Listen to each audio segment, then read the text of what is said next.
আসসালামু আলাইকুম দাদুরা। ওয়ালাইকুম আসসালাম। আজ তোমাদের আরেকজন মহান নবীর গল্প শোনাব। কোন নবী দাদু? তোমরা কি জানো আদম আলাইহিস সালামের কয়েক প্রজন্ম পর আরেকজন নবী এসেছিলেন? না দাদু। তার নাম ইদ্রিস আলাইহিস সালাম। তোমরা কি জানো কোরআনে আল্লাহ কি বলেছেন ইদ্রিস আলাইহিস সালাম সম্পর্কে? কি বলেছেন আল্লাহ?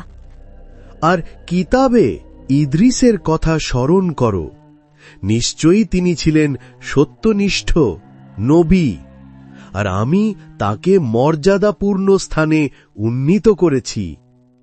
সূরা মারিয়াম আয়াত 56-57। দেখো দাদুরা, আল্লাহ নিজে বলছেন তিনি সত্যবাদী ছিলেন আর তাকে উঁচু মর্যাদায় উঠিয়েছেন। ইদ্রিস আলাইহিস সালামের প্রকৃত নাম ছিল ইখনুক। তিনি আদম আলাইহিস সালামের বংশধর। তুমি কি জানো? না দাদু। তিনি প্রথম মানুষ যিনি লেখা শিখলেন। তাফসীর ইবন কাসিরে আছে, তিনি প্রথম কলম দিয়ে লিখতে শুরু করেন, সেলাই শিখিয়ে মানুষকে পোশাক বানানো শেখান। রাসূলুল্লাহ সাল্লাল্লাহু আলাইহি ওয়াসাল্লামও তার কথা বলেছেন। মেরাজের রাতে তিনি বলেছিলেন, কি বলেছেন নবী মুহাম্মদ সাল্লাল্লাহু আলাইহি ওয়াসাল্লাম? আমি ইদ্রিসকে চতুর্থ আসমানে দেখেছি।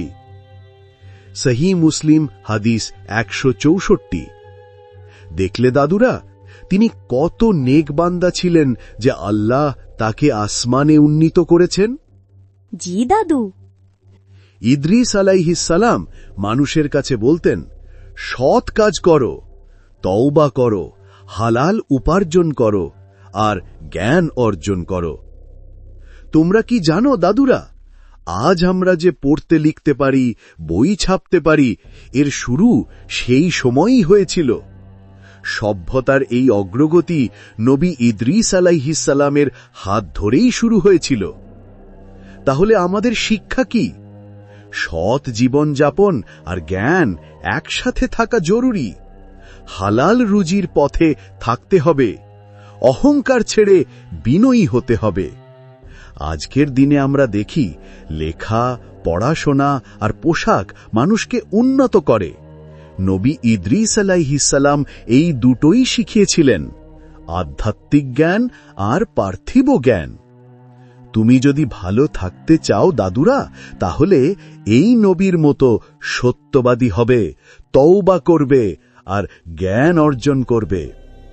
এই ছিল নবী ইদ্রিস আলাইহিস সালামের গল্প।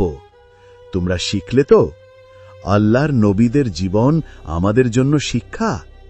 তুমি যদি সত্যি ভালো থাকতে চাও, তাহলে এই শিক্ষা মেনে চলবে।